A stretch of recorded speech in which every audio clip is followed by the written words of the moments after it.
Kargil war memorial. અત્યારે અમે જઈ રહ્યા છીએ કારગિલ વોર મેમોરિયલ. તો થોડીક જાણકારી લઈએ કે કારગિલ વોર મેમોરિયલ શું છે. આમ તો તેને દ્રાસ વોર મેમોરિયલ તરીકે પણ ઓળખાય છે.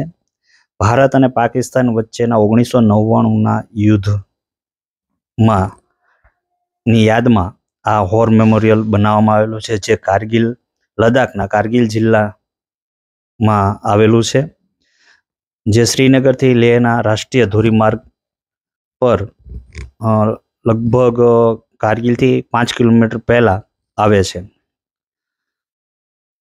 અને આમ જોઈએ તો મે 1999થી 26 જુલાઈ 1999 સુધી ચાલેલા કારગિલ યુદ્ધમાં લગભગ 527 જેટલા જવાનો શહીદ થયેલા અને 1363 સૈનિકો ઘાયલ થયેલા.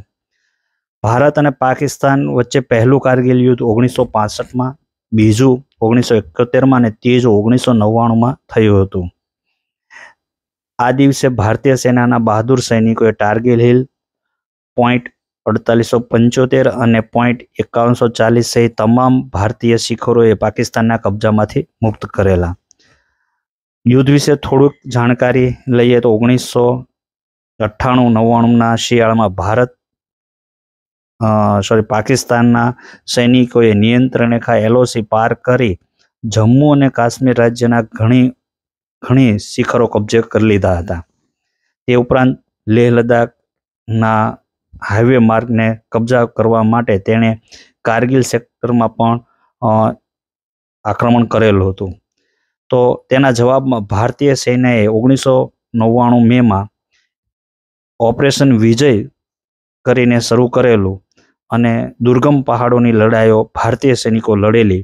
અને આ ઓપરેશન લગભગ 2 મહિનાથી વધારે સમય ચાલેલું અને જેમાં પાકિસ્તાનની ખૂબ ખરાબ રીતે હાર થતા પાકિસ્તાન સૈન્યને પાછું ફરવાનો વારો આવ્યો હતો.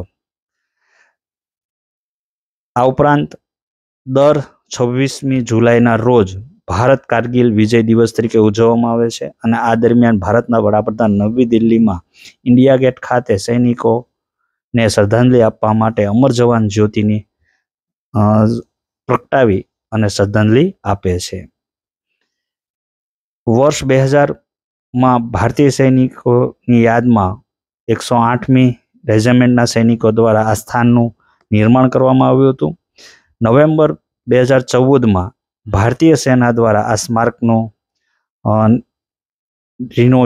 નિર્માણ કરીને બનાવવામાં આવ્યું હતું.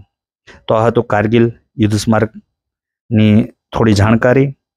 હવે અમે જઈ રહ્યા છીએ કારગિલ તરફ. જય હિન્દ.